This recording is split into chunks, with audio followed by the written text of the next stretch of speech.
was identified as mentally retarded, put back from the 5th grade into the 4th grade, and stayed in that category until I got out of high school.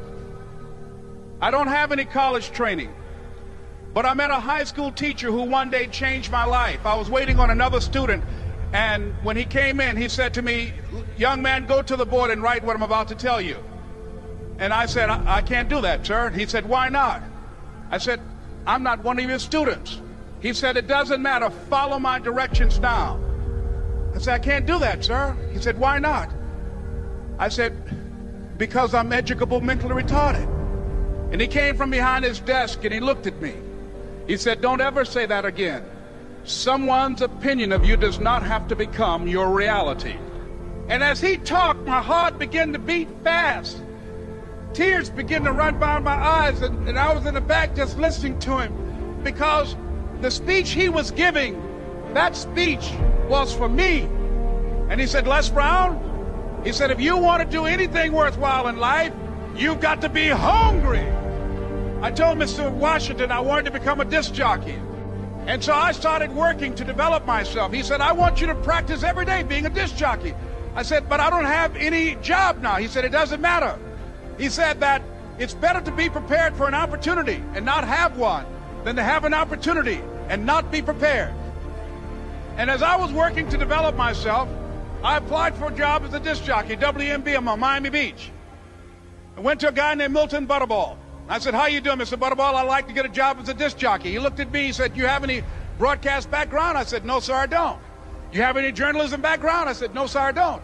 He said, "We don't have any jobs available." I said, "Yes, sir." I went back to Mr. Washington and I told him. He said, "Don't take it personally." He said, "Most people are so negative, they will have to say no 7 times before they say yes." He said, "Go back again." So I went back again. I said, "How you doing, Mr. Butterball? My name is Les Brown." He said, "I know what your name is. What do you want?" I said, "I'd like to know whether or not you have any jobs for disc jockey, sir." He said, "Didn't I just tell you yesterday we didn't have any jobs?" I said, "Yes, sir, but I know whether or not somebody got laid off or somebody was fired, sir."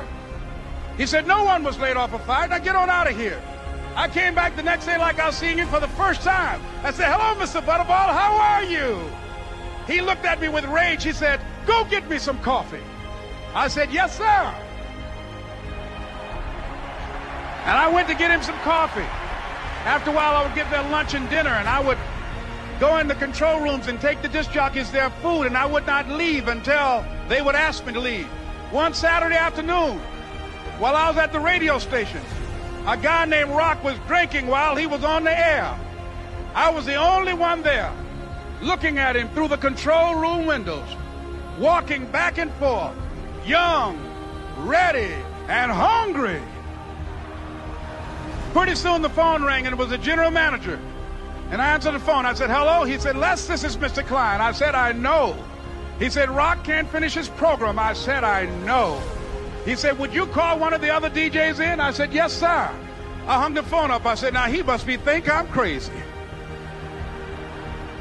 I called my mom and my girlfriend, Cassandra. I said, "Y'all turn up the radio and come out on the front porch. I'm about to come on the air."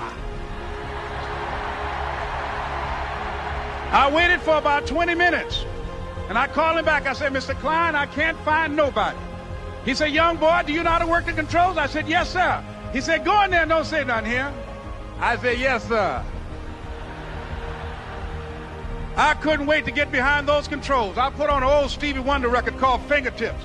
I sat down behind that turntable. I said, "Look out, this is me, LB Triple P, Les Brown, your platter playing papa. There were none before me, and there will be none after me. Therefore, that makes me the one and only. Young and single and love to mingle, certified, bona fide, indubitably qualified to bring you satisfaction, a whole lot of action. Look out, baby, I'm your love man." I was hungry. I was hungry. You got to be hungry. Begin to know that you have greatness within you. And if just one of you here begin to envision yourselves as being blessed and highly favored to reach your goals, if just one of you capture the essence of what that means, that you have greatness within you and a responsibility to manifest that greatness, that you can make your parents proud, you can make your school proud, you can touch millions of people's lives And the world will never be the same again because you came this way. It was hard, ladies and gentlemen, coming to speak to people. And I was facing financial difficulties in my own life. I was behind on my bills and my dreams, and I'm saying to them, you can live your dream. It was hard, ladies and gentlemen. It was very difficult to pick myself up each day believing that I could do it. There were times that I doubted myself. I used to ask myself, can I do this? And something said within me, you're the one. Don't give up on your dream. By continuing to push forward, by continuing to run toward my dream, that one day I would have my own talk show. It's a long shot, ladies and gentlemen, from Liberty City, an abandoned building on a floor, never knowing my mother or father. It's a long shot. Being here with you today in this dome in Atlanta, it's a long shot. No college training, labeled educable, mentally retarded, but I kept running toward my dream. Don't stop. Don't stop running toward your dream.